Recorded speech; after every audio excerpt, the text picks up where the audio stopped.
우리 저기 63구역 식구들 찬양하셨는데 소개 안 드린 분이 계신 것 같아가지고 제가 계속 마음이 쓰여서 저도 죄송하게 이름이 가물가물해서 조숙자 집사님이시죠? 죄송합니다. 아유, 저래도 말씀을 좀 드렸어야 되는데 죄송합니다. 다시 한번 박수 한번 드릴까요? 네. 우리 어르신 나와서 찬양해 주셔서 너무 감사합니다. 또 광고를 또 한 가지 빼먹은 게 있는데요. 우리 장수군 축구종합센터 유치를 위해 여러분 기도해 주시기 바랍니다. 지금 하루하루가 굉장히 중요한 하루거든요. 꼭 위해서 기도해 주시기 바랍니다. 우리 이 시간 잠깐 기도할까요? 따라합시다. 하나님, 축구종합센터 유치하여 주옵소서. 유치하여 주옵소서. 예수님 이름으로 기도합니다. 아멘. 꼭 기도해 주시기 바랍니다. 은재한 시험이라는 제목으로 하나님 말씀 전하겠습니다. 어떤 사람이 어느 대학에 늘 A학점만 받아오던 공부 잘하는 대학생 4명이 있었답니다. 아주 단짝이었고 굉장히 절친이었는데 평소에 이제 공부를 잘했으니까 시험을 앞두고 얼마나 자신이 있었는지 기말 시험을 앞두고 이 친구들이 멀리 놀러를 갔답니다. 4명이서 차를 타고. 근데 신나게 놀다가 그만 늦장 부리느라고 그날 오후 3시에 시험이었는데 그 시험 시간에 늦고 말았어요. 결국 그래서 시험을 못 치렀는데 꾀를 내서 다음날 교수님을 찾아가 거짓말을 하기로 했습니다. 학교 오는 길에 자동차 밖에 펑크가 나가지고 그래서 못 오게 됐다. 어쩔 수 없이 시험 늦게 되었다. 다시 한번 제 시험 볼 수 있게 해달라. 교수님은 이들이 평소에 공부를 잘했던 관계로 교수님께서 정말 있을 수 없는 일인데 예외적으로 이례적으로 이들을 인정해주고 다음날 따로 시험을 볼 수 있게 해주었어요. 그런데 교수님은 이 학생들에게 시험을 볼 수 있기는 해줬는데 좀 특별한 방법으로 특이하게 시험을 치르게 했어요. 4사람을 다 불러서 각각 다른 교실에 따로따로 앉히더니 시험 문제를 나눠줬는데 시험 문제가 딱 2문제였어요. 전날 학생들이 봤던 시험 문제는 전혀 다르게 딱 2문제가 나왔어요. 첫 번째 문제는 너무너무 쉬운 문제. 근데 배점은 5점짜리. 100점 만점에 5점짜리. 그건 시험 공부 안 해도 풀 수 있는 아주 쉬운 문제를 냈고, 두 번째 문제, 이게 중요한데 배점이 95점이에요. 이거 틀리면 다 빵점이에요. 근데 이 문제가 뭐였냐면 이 문제에 이렇게 기록이 되어 있어요. 문제는 어제 돌아오는 길에 어느 쪽 타이어가 터졌는지 정확한 위치를 아래 자동차 그림에 표시하시오. 이들이 그날 본 시험 문제는 어떤 문제인가? 이들이 아마 평상시에 봤던 시험 문제는 아니었을 거예요. 평상시에 이들이 본 시험 문제는 어떤 거죠? 평상시에 시험은 한 학기 동안 공부 열심히 하고 그 내용을 가지고 시험을 치르죠. 한 학기 동안 교수님으로부터 배웠던 과목에 대한 공부가 시험 문제로 출제를 된 것이죠. 그러나 이날 이들이 본 시험은 전혀 달랐어요. 어떤 시험이었어요? 평소 한 학기 동안 배웠던 내용을 확인하는 시험 문제가 아니라 이들이 치른 시험은 자신들이 한 거짓말을 확인하기 위한 시험이었던 거죠. 그러니까 문제도 다르고 방식도 달랐겠죠. 시험이란 그래서 자세히 살펴보면요, 모든 시험은 그 나름의 목적과 의미가 있고요, 그에 따른 고유한 방법과 내용이 다 있습니다. 시험이라고 해서 다 같은 시험이 아니라는 거죠. 다 달라요. 다 달라요. 목적에 따라서 다 시험의 방식과 내용과 시기와 상황이 다 다릅니다. 우리가 대표적으로 치르는 시험 가운데 하나가 운전면허 시험이 있죠. 운전면허 시험도 다 달라요. 다 같은 시험이 아니에요. 필기 시험이 따로 있고요, 기능 시험이 따로 있어요. 각각의 시험의 목적과 내용이 다 다르죠. 요즘은 우리나라 운전면허 시험이 그렇게 좀 많이 쉬워졌다고는 하는데 예전에는 참 많이 어려웠습니다. 최근에 좀 다시 어려워졌다고 하는데 제 딸도 면허를 아주 쉽게 땄던 것 같은데 그림 한 장 보시겠어요? 최근 여기 2017년도 사진인데요. 1, 2종 보통 장내 기능 시험이 저렇게 되었다고 합니다. 제법 교차로도 있고요, 이렇게 돌게 되어 있고 언덕도 있고요, 철길도 건너가게 되어 있고요, 구간 변속 구간도 있는데요. 저게 이제 2017년도인데요. 1년 전만 해도 그렇지가 않았어요. 더 굉장히 쉬웠어요. 장내 기능 코스 시험이 저랬답니다. 여러분 저 때 혹시 따신 분 계시나요? 그런데 제 때는요 이랬어요. 이런 시험 제가 치렀어요. 교차로를 몇 번이나 왔다 갔다 했는지 모릅니다. 주차도 T자에 S자에 뭐 일렬 주차에. 실제 있었던 뉴스인데요. 1996년에 MBC 뉴스데스크 방송에 이런 기사가 났어요. 어떤 기사냐면요. 어제와 오늘 모두 195명이 응시했지만 단 한 명도 통과하지 못했습니다. 강남 서울 운전면허 시험장의 시험장 내용이었어요. 어찌나 어려웠던지 이틀 동안 195명이 장내 기능 시험에 응시했는데 한 사람도 붙지 못한 날이 있어서 그게 전국 방송을 타고 뉴스에 나올 정도였죠. 굉장히 어려웠어요. 그래서 그때는 시험 치르는 모습에 빗대어서 저렇게 사람들이 얘기를 했답니다. 막 회자돼서 남자가 지금 운전면허 시험 보고 있고요. 불독처럼 생긴 저 사람이 시험 감독관이에요. 그 감독관이 오른쪽에 타고 있고 뒤에 고양이가 이렇게 보는 건 다음 시험 응시생이 같이 타고 저렇게 보는 거죠. 저랬다는 거죠. 실제 우리나라 예전에도 좀 많이 어렵다고 하는데 진짜 더 어려운, 전 세계적으로 가장 어려운 운전면허 시험을 치르는 나라가 있어요. 독일이에요. 독일은요 운전면허 시험을 따기 위해서 이런 과정들을 거치는데 첫 번째 사진 보시겠어요? 독일에서는요 운전면허 시험을 치르기 위해서는 대략 비용이 2,000유로가 된다. 2,000유로면 얼마인지 아십니까? 1유로가 한 1,300원, 1,270원 꼴이니까 1,300원 꼴이에요. 2,000유로면 한 260만 원 돈입니다. 다음 사진 보세요. 그래서 독일에서는 운전면허를 따기 위해 최소한 3달에서 6달 정도 기간이 소요가 되고요. 그리고 다음 사진 보시겠어요? 독일은 20시간씩 14번에 걸쳐서 이론 교육을 이수하고 시험을 치러야 돼요. 그리고 그 중에서 필기 시험에서도 오답이 3개만 나와도 불합격 처리가 된답니다. 주행 시험은 더 가관인데요. 최소한 12번에 90분간 도로 주행을 해야 돼요. 이 중에서 다음 사진 보시겠어요? 4번은 아우토반에서 운전을 해야 돼요. 여러분 아우토반이 어떤 도로인지 아십니까?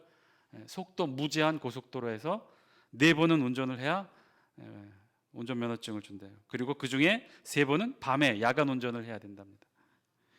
이뿐만이 아니에요. 독일에서는 무려 8시간에 걸쳐 응급처치 수업을 들어야 하고요. 이뿐만이 아니라 자동차 부품도 시험관 앞에서 본넷을 열어서 이 부품은 뭐고 이 부품은 뭐를 다 설명할 수 있어야 돼요. 그리고 오일류는 어떤 것인지를 확인하고 냉각수도 알아야 운전면허 시험에 합격할 수가 있다는 거예요. 이게 독일이에요. 시험이 그렇다는 거죠. 시험이 그렇다. 상황에 따라 지역에 따라 다 달라요. 내용에 따라 다 달라요. 이 나라에는 이렇고 저 나라에는 저렇고 상황에 따라 다 틀리다는 거예요. 자, 그렇다면 이 시험에 통과하기 위해 이 시험을 제대로 이겨내기 위해서는 어떻게 해야 될까요? 각각의 시험에 따른 목적과 의미를 제대로 알아야 한다는 거예요. 내게 오는 시험이 어떤 시험인지, 내가 치러야 되는 시험이 어떤 시험인지를 알아야 된다는 것이죠. 내가 기능 시험을 치러야 되는데 필기 시험만 열심히 준비해서는 안 된다는 거예요. 그 시험이 어떤 것이고 내가 통과해야 될 시험이 어떤 것인지를 제대로 잘 알아야 한다는 거예요. 그 시험이 무엇을 요구하는지, 어떤 것을 목적으로 하는지 제대로 알아야만 그 시험을 제대로 치를 수 있다는 거예요. 어쩌면 저와 여러분 우리 모두는요 이 세상과 하나님 앞에서 시험을 치르고 있는지도 모르겠어요. 각자의 상황에 맞는 시험을 지금 치르고 있겠죠. 어떤 분은 관계의 시험을 치르고 있겠고요. 어떤 분은 물질의 시험을 치르고 계신 분들도 계실 거예요. 어떤 분들은 건강의 시험을 치르시는 분들도 계실 것이고요. 어떤 분들은 인내심의 시험을 치르시는 분들도 있을 거예요. 성격의 시험을 치르는 분도 계시고. 그런데 우리 모두는요 다 각자 다른 상황에 따른 다른 시험들을 다 치고 있다는 거예요. 여러분들은 이 시험에 지금 어떻게 대처하고 계십니까? 여러분들은 이 시험들을 어떻게 이겨내고 계십니까? 오늘 본문은요 사실은 이 주제로 우리 말씀이 이루어져 있어요. 오늘 보면 창세기 44장은요 1절 이런 말씀으로 시작합니다. 1절 말씀 우리 같이 한번 보겠습니다. 시작. 요셉이 그의 집 청지기에게 명하여 이르되 양식을 각자의 자루에 운반할 수 있을 만큼 채우고 각자의 돈을 그 자루에 넣고. 아멘. 43장 그 앞에 있는 43장의 사건의 내용은 요셉의 형들이 결국은 첫 번째 애굽에 가서 받아왔던 그 곡식을 가지고 결국 얼마 버티지 못하고 또다시 기근을 맞게 됐고 어려움을 맞게 되자 다시 양식을 사기 위해 어쩔 수 없이 이제는 아버지 야곱의 허락을 받아 막내 동생 베냐민을 데리고 요셉 애굽을 떠나는 그런 장면으로 시작합니다. 이 자리에서 요셉은요, 이제 이 형들이 다시 요셉을 만나게 됐는데 요셉은 처음으로 자신의 친동생 베냐민을 보게 되었고 눈물을 흘리게 되고, 그리고 형제들과 식탁에서 함께 식사를 하고는 바로 이어서 44장에서는요 그 내용과 분위기를 좀 바꾸어서 이제는 요셉이 자신의 집 청지기에게 자신의 형들을 향해 아주 특별한 명령을 내리도록 합니다.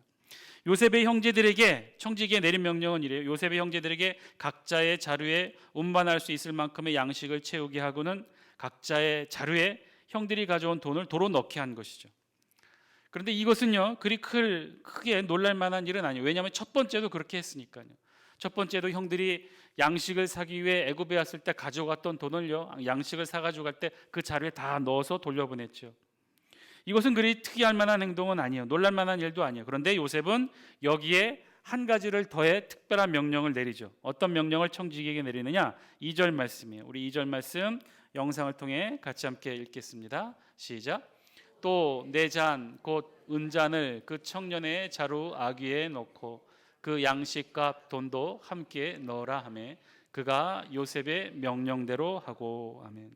이것이 오늘 본문의 핵심 사건이기도 하는데 소위 말하는 은잔 시험이에요. 은잔 시험. 요셉이 자신의 은잔을, 자신이 아끼는 은잔을 그 청년의 베냐민의 자루에 도로 넣도록 지시한 거예요. 그 청년이 누구였습니까?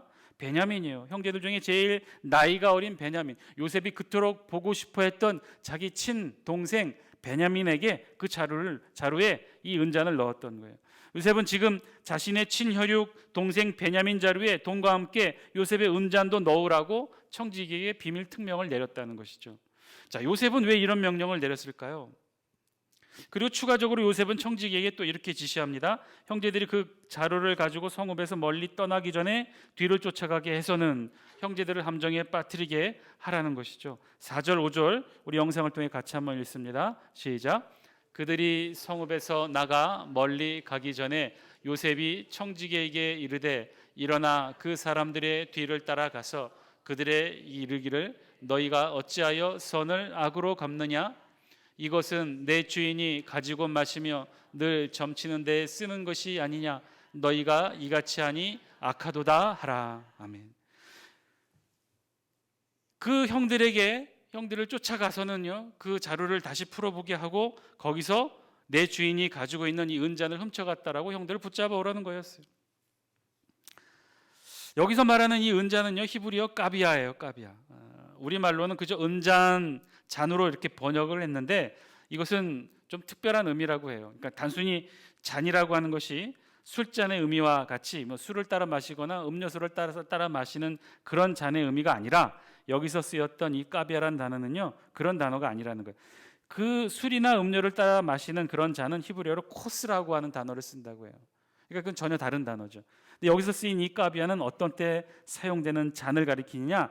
여기에 쓰인 이 까비아의 잔은요 술잔의 의미입니다. 음료수를 따라 마시거나 술을 따라 마시는 그런 술잔의 의미보다는 주로 제사 때 사용되었던 제기의 잔을 의미합니다. 우리도 그렇죠. 우리 유교 문화권에서 쓸 때 일상생활에서 쓰던 그 술잔 가지고 제사 드릴 때 쓰지 않죠. 제사 드리는 그릇들이 다 따로 있어요. 그걸 제기라고 하죠. 마찬가지예요. 여기서 쓰였던 이 까비아란 단어도요 그냥 일상생활에 음료나 술을 따라 마시는 그런 잔이 아니라 제기용 잔이었다는 거죠. 실제 고대 애굽 사람들은요 신들에게 제사를 드릴 때 이 은잔에 성스러운 물을 담아서는 그리고는 제사장이 모래 위에 이렇게 흩뿌립니다. 집안에서는 집안의 가장이 그렇게 제사를 지냈어요. 모래 위에 마른 하얀 그 모래 위에 그 제기에 담긴 술잔을 이렇게 뿌렸을 때 그 뿌려진 모양을 보고 점을 쳤다는 거예요. 각 가정마다 하나씩 가지고 있었고 국가적 행사나 중요 제식 행사 때에 신의 뜻을 물을 때 이 은잔을 사용했다고요. 자, 그럼 굉장히 중요한 잔이고 값어치 있는 잔이었어요. 그런데 요셉은요 도대체 왜 형들에게 이런 행동을 했을까요? 왜 베냐민의 자루에 이 은잔을 감춰놓게 했고 그리고 요셉의 형들을 이 은잔을 훔친 도둑놈으로 몰아갔을까요? 혹시 요셉의 섭섭했던 마음으로 형들에게 복수를 하려고 했던 것일까요? 그렇다면 요셉이 형들에게 복수를 하려 했다면 왜 형들의 자루에 넣지 않고 베냐민의 자루에 넣었을까? 그 이유에 대한 설명이, 궁금증에 대한 설명이 우리 8절에서 10절에 있는 말씀에 나와요. 우리 다 함께 8절, 9절 말씀 같이 한번 읽습니다. 시작. 우리 자루에 있던 돈도 우리가 가나안 땅에서부터 당신에게로 가져왔거늘 우리가 어찌 당신의 주인의 집에서 은금을 도둑질하리이까? 9절. 당신의 종들 중 누구에게서 발견되든지 그는 죽을 것이요 우리는 내 주의 종들이 되리이다. 아멘. 청지기는 요셉이 시키는 대로 형들을 뒤쫓아가서 붙잡았어요. 그리고 은잔을 도둑질한 것으로 몰아붙였어요. 그랬더니 형들이 청지기에게 이렇게 항변했다는 거예요. 우리는 그렇지 않다. 아니라는 거예요. 자신들은 은잔을 훔치지 않았다는 거예요. 사실이죠. 그리고 그 다음이 중요한데, 이 9절 말씀이 중요한데, 그러면서 뭐라고 이 형들이 이 청지기에게 답변하냐면, 자, 만약에 그 은잔이 형들 자신들 중에 누구에게서든지 발견이 되면 그는 죽을 것이고 그뿐 아니라 자신들 모두가 종이 되겠다고 다짐합니다. 은잔이 자신들 중에 은잔의 그 도둑질한 것이 자신들 중에 하나의 소행으로 확인이 되면 그 자는 죽을 뿐 아니라 자신들 모두가 연대 책임으로 종이 되겠다고 약속을 한 것이죠. 그런데 이 말을 들은 청지기가 무엇이라고 합니까? 10절이에요. 우리 10절 말씀 같이 한번 읽습니다. 시작. 그가 이르되 그러면 너희의 말과 같이 하리라. 그것이 누구에게서든지 발견되면 그는 내게 종이 될 것이요 너희는 죄가 없으리라. 아멘. 이게 중요한데요. 아마도 우리 성경에 언급은 되어 있지 않으나 요셉은 이 상황까지도 아마 미리 예측하고 청지기에게 명령했던 것 같아요. 그렇지 않고서는 청지기가 이렇게까지 이야기할 수 없겠죠. 무슨 말이냐면요, 지금 10절의 청지기는요, 요셉을 대신해서 형들의 항변의 제안을 스스로 낮추어 재설정하고 있다는 거예요.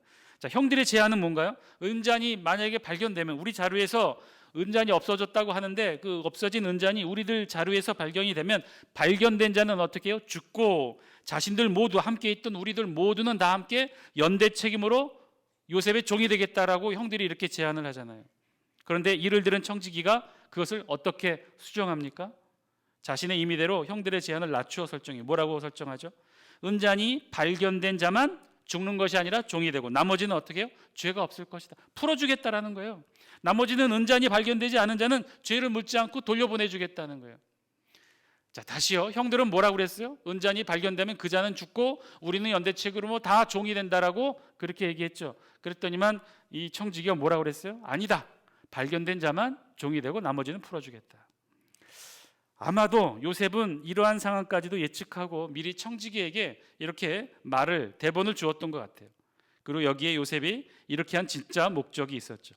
왜냐? 그것은요, 요셉이 진짜 이렇게 은잔을 베냐민 자루에 감춰 넣었던 그 이유가 복수가 아니라 시험이었다는 거예요. 시험. 만약에 요셉이 시험이 아니라 정말 복수를 하고자 했다면요, 은잔을 넣은 대상을 달리했을 거예요. 형들 모두에게 은잔을 넣었거나 아니면 누구에게만 넣었을까요? 베냐민과 자신을 옹호하고 변호했던 루벤과 유다를 뺀 나머지 형들에게 넣어줬겠죠. 요셉은 최소한 복수가 목적이 아니었던 거예요. 요셉은요, 형들을 시험하고자 했어요. 그래서 은잔을 누구 자루에 넣느냐? 베냐민 자루에 넣었어요. 그러면 요셉은 형들의 무엇을 시험하고 싶었을까요? 어떤 거겠어요? 예전의 형들의 모습, 자신들이 살기 위해 또다시 베냐민을 버리고 자신들은 살 길을 찾아 떠나가는지, 베냐민만 남겨놓고 떠나보냈는지, 요셉 자신이 그렇게 형들에게 버림받았듯이 또다시 베냐민을 버리는가 안 버리는가, 그런 형들인가 아닌가를 확인하고 싶었던 것이겠죠. 여러분, 결과는 어떻게 되었습니까? 11절 12절 같이 함께 읽겠습니다. 시작. 그들이 각각 급히 자루를 땅에 내려놓고 자루를 각기 푸니 그가 나이 많은 자에게서부터 시작하여 나이 적은 자에게까지 조사하며 그 잔이 베냐민의 자루에서 발견된지라.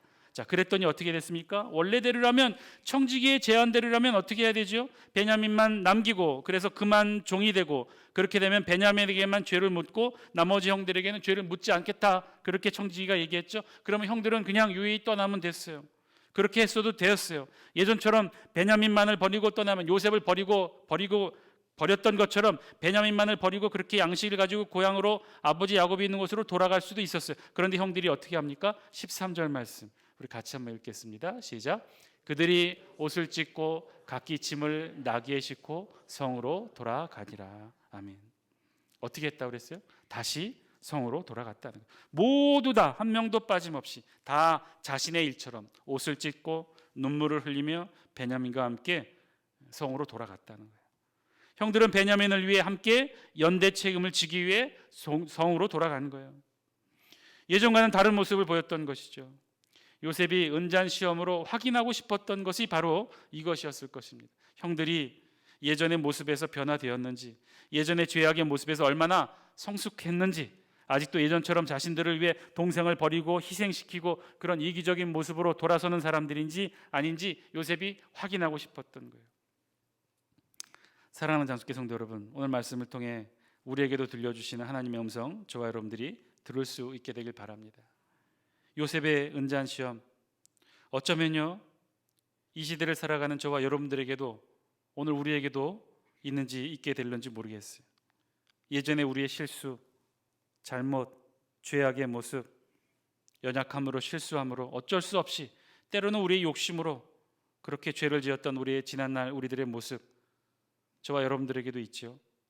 분냄으로, 상처를 줌으로, 참을 수 없음으로, 우리의 죄악된 본성으로, 때로는 나쁜 습관으로, 때로는 우리가 어려서 성숙하지 못해서 지었던 지난날들 죄악들의 모습들이 우리에게도 있습니다. 그런데 혹시 또다시 누군가 우리에게 은잔 시험처럼 또다시 우리에게 시험의 모습으로 다가온다면 우리는 어떻게 할까요? 우리는 이제 어떤 모습으로 그 시험을 이겨낼 수 있을까요? 아니면 예전처럼 또다시 힘없이 나약하게 그 시험 앞에서 무너지게 될까요? 어쩌면 우리가 살아내야 되는 이 세상이 우리를 향한 커다란 시험의 장인지도 모르겠어요. 저와 여러분들이 이 세상을 살아가는 것, 그것은요 우리가 살아내야 하는 이 세상 전체가 시험의 장인지 모르겠어요. 하나님의 자녀로 올바로 살아내는 시험, 말씀대로 온전히 지켜며 살아내는 시험, 이전의 죄악을 다시 짓지 않는 그런 시험, 정말 하루하루 성숙하고 나아지고 발전하고 좋아지고 성화되어지는 삶을 살아가는지를 알아보는 우리의 성숙도를 측정하는, 우리의 신앙의 성숙도를 측정하는 그런 시험의 장이 지금 우리가 살아가는 이 세상이 아닌지 모르겠어요. 오늘 우리의 삶, 저와 여러분들의 삶, 시험을 이겨내는 우리가 되게 하여 주옵소서. 기도하시는 저와 여러분들의 기도의 제목이 되길 바랍니다. 시험을 이겨내게 하여 주옵소서. 또다시 넘어지지 않게 하여 주옵소서. 또다시 분내지 않게 하여 주옵소서. 또다시 어리석었던 예전의 모습으로 돌아가지 않게 하여 주옵소서. 이제는 이겨내고 승리하고 성숙하고 성화된 삶 이루는 우리의 삶 되게 하여 주옵소서. 기도하시는 여러분 되시길 바랍니다. 하나님의 자녀로 하늘에서 살지 않고 이 땅에서 살아가는 것 자체, 어쩌면 그 자체가 우리에게는 시험일 수 있을 것입니다. 하루하루 우리가 감당해야 될 몫의 시험, 이겨내야 하고 지켜내야 하고 거쳐내야 되는 우리의 시험의 삶이, 그것이 우리의 삶인지도 모르겠어요. 여러분, 첫 번째 시험에서 실패할 수 있습니다. 실수할 수 있습니다. 우리가 어려서 그랬으니까요. 우리가 잘 몰라서 그랬으니까요. 그런데요, 두 번째, 세 번째 계속해서 동일하게 우리가 넘어졌던 자리, 쓰러졌던 자리, 바로 그 자리에서 또 넘어지고 또 쓰러진다면 그것은요 더 이상 시험이 아니죠. 그 시험은요 우리에게 고난이 되고 이제는 연단이 될 것입니다. 왜냐하면 시험 앞에서 항상 쓰러지니까, 똑같이 넘어지니까, 또 넘어졌던 자리 또 넘어지니까, 또 아파하고 또 좌절하고 또 낭망하니까 성숙도 없고 발전도 없고. 사랑하는 장수교 성도 여러분, 시험은요 통과하고 이겨내는 것입니다. 시험 앞에서 주저앉고 넘어져서 일어서지 못한다면요, 그러면 우리에게는 다음이 없어요. 사랑하는 장수교 성도 여러분, 시험 앞에서 일어서시기 바랍니다. 일어나서 툭툭 털어버리고 다시 일어나 도전하십시오. 시험은요 그렇게 넘어가는 거예요. 그렇게 통과하는 거예요. 시험 앞에서 또다시 넘어지고 좌절하고 낭망하고, 그것은요 시험이 아니라는 거예요. 그것은요 시험을 스스로 연단과 고통으로 지어 앉는 거예요. 그건 시험이 아니에요. 여러분, 시험은 배운 데서 나오는 거 아십니까? 여러분 기억하세요? 학교 때 선생님이 시험 볼 때 안 배운 데서 시험 낸 적 있습니까? 물론 그런 고약한 선생님들도 계시지만 그게 항상 일반적이진 않죠. 시험은요 우리가 배운 데서 내요. 배운 데서 나온다는 거예요. 우리가 익히 아는 데서 나온다는 거예요. 예전에 한번 틀렸던 데서 또 나오게 돼 있어요. 예전에 한번 넘어졌던 데서 또 나오게 돼 있어요. 그게 시험이에요. 그런데 넘어지고 또 넘어지고 1년 전에도 넘어졌는데 또 넘어지고 나올 때마다 넘어지고 좌절되고 낙심하고 사랑하는 장수교회 성도 여러분, 이제는 시험 이겨내시는 저와 여러분 되시기를 주의 이름으로 간절히 축원드립니다. 주저앉지 마세요. 포기하지도 마십시오. 통과해야 합니다. 시험은요, 어쩌면 시험은요, 우리에게 이 시험은요 통과할 때까지 치르게 될 줄도 몰라요. 통과하지 못하면요 끊임없이 그 시험, 재시험, 재시험 또 치르게 될지도 몰라요. 사랑하는 장수교회 성도 여러분, 꼭 통과하시기 바랍니다. 성숙함으로 이겨냄으로 통과하시기 바랍니다. 다 배웠던 데서 나오는 것이고요, 예전에 우리가 한번 실수했던 데서 시험이 나와요. 그 시험 이제는 통과하고 넘어서서 성숙한 신앙의 삶으로 살아가시는 저와 여러분 다 되시기를 주의 이름으로 간절히 축원드립니다. 이 시간 우리 함께 기도하기로 원합니다. 시험 이겨내게 하여 주옵소서. 시험에서 승리하게 하여 주옵소서. 시험 통과하게 하여 주옵소서. 더 이상 주저앉지 않게 하여 주시고 더 이상 외면하지 않게 하여 주옵소서. 시험을 애써 우리의 고난의 짐으로, 연단의 짐으로 짊어지지 마십시오. 시험은요 이겨내는 거예요. 풀어내는 거예요. 넘어서는 거예요. 승리하는 거예요. 이겨내는 거예요. 그게 시험이에요. 이길 만한 시험, 이겨낼 만한 시험, 통과할 만한 시험만 주시는 줄 믿습니다. 그 시험 이겨내는 우리가 되게 하여 주옵소서. 그 시험에 통과하는 우리가 되게 하여 주옵소서. 이제는 더 나은 모습으로, 더 성숙한 모습으로 하나님 앞에 바로 설 수 있는 우리가 되게 하여 주옵소서. 이 시간 다 함께 우리 이 기도 제목을 놓고 다 함께 통성으로 기도합니다. 기도하시겠습니다.